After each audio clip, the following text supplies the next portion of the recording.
Hello everyone, this is Dr. Pete, and just got a call this morning, and it was about a student asking about experience in education. And I did a video a while back, but the student made some really interesting points. And so after a conversation, and I just to note this, I do have my Radio Gitmo coffee cup, so she knows that I wasn't lying about drinking coffee. She got me really early, and I think that's great. We were able to start the day off on a positive note, meaning this is all about students. This is great to be talking to them and sharing ideas and really moving the ball, so to speak, towards a better education. So I don't personally have a problem with that. I think it's great. Now, if you called me before 6 o'clock, might be an issue, but she was safely after 6, so we're good to go. The issue is when people talk about experiences. And how do we use experiences in education, okay? So one of the things to note is, look at it this way. When you are in the professional world, some of you have been there for some time, some of you are just getting there, some of you are not there, but you're thinking about it. That's why you're going to school. So everybody's at a different point, okay? But we all have experiences, and we all have a way of relating material to those experiences, because that's what we do as human beings. It's very normal. It's very normal, okay? So when we go to school, we're looking to expand our weapons or expand our tools in the toolbox, or whatever analogy you want to use, but we're looking to expand. So if I go into school, and some students, we call them checklist students, you can see that video, they're just saying, look, I just want a checklist and get through this, so if I can just write about myself, I will. And why did they do that? Well, it's safe. It's something they know. It's something the professor can't really grade, because who's going to argue? It's your experiences. How can I argue with that, you know? So it's quick, okay? It's very quick. And so all these things make for a very quick, safe, non-gradable type of an event, okay? Now, there are times for that, and there are assignments that are like that.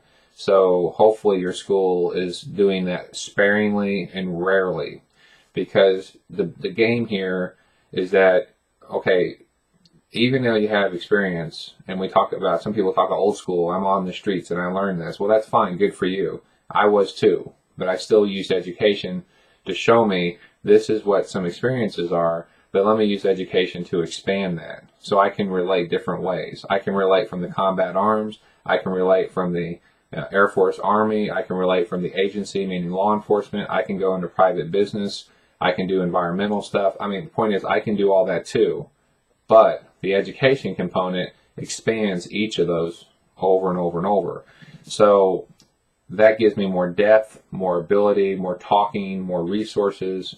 It allows me to expand not only myself, but to complement my experiences. So if you're writing a paper, and it's just writing an academic paper, and you say, hey, this is about leadership or government or something I know, I've lived this. There are papers that may be, hey, just talk about yourself. And that's unfortunate. I hate to say that, but it's unfortunate, because you already know about yourself. You already know that topic. Or there's papers that say, hey, just talk about a company you feel safe with. They don't say it that way, but that's basically what they're saying. Write about a company you feel safe with, and just keep doing that all semester. Well, it kind of looks good on paper, but then at the end of your degree, you realize you only talked about that company, or maybe maybe a few companies, when you should be expanding out and talking about multiple companies or multiple topics, okay? Because when you get in the real world, you can go in and say, well, I've talked about 20-some companies. The other students are saying I talked about 2 or 3. You can see the difference in the experiences, and one's going to help you more than the other. If I sit there and say, how do I use my experience in writing, it should help you research. It should help you develop your thoughts. It should help you develop analysis.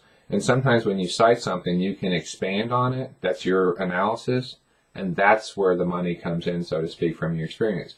But you don't want to fixate with that. For example, people talk about, well, why don't you talk about the military more? Why don't you tell your stories more? Well, one, I was doing a lot of, things in the agency.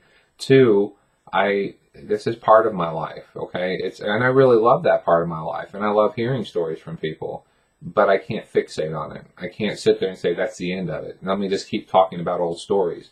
I need to make new stories. Okay? So the way I make new stories are, one, you go experience things, and two, you go research things.